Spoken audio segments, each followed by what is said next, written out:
So a year ago, I was presenting on AI and talking about the practical applications of AI. And on July 29th, I was on a particular stage discussing how we would get to this idea of AI ubiquity. When is going to be the point where AI is ubiquitous and it's the ingredient layer in everything?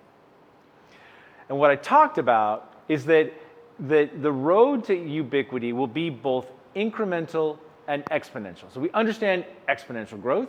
It's a curve that continues to grow with the components of being a 10x factor and a 10x factor and a 10x factor, and all of a sudden it's upon us.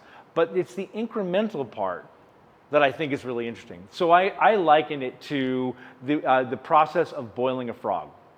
If you know the recipe of boiling a frog, it's actually very simple.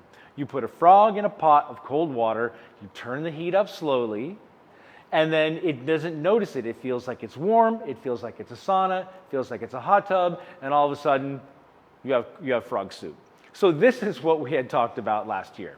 The road to ubiquity was really, I think, always going to be around search. So when we started to think about what search has meant over the last 15 years, it's really been about Google and to a much smaller extent, Bing and other Microsoft search engines. Now, we started to see that AI is moving into search in a big way. We have seen the launch of Gemini, Claude and Perplexity, what's happening with Microsoft Edge. If you haven't tried Coggy, it's actually really interesting. Perplexity, AI Overview. So we're starting to see a lot of AI search.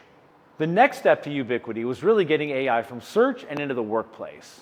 So we had predicted that what you would start to see was that when it is the ingredient layer for things like the Google Office suite, it's in Microsoft Copilot, it's in Excel, that everything will be AI powered in your daily work life. And all of a sudden, in the last 6 months, Gemini launched major releases. Microsoft Copilot is now available in every single office that carries the Microsoft suite. And even if you're a coder, GitHub has their Copilot function.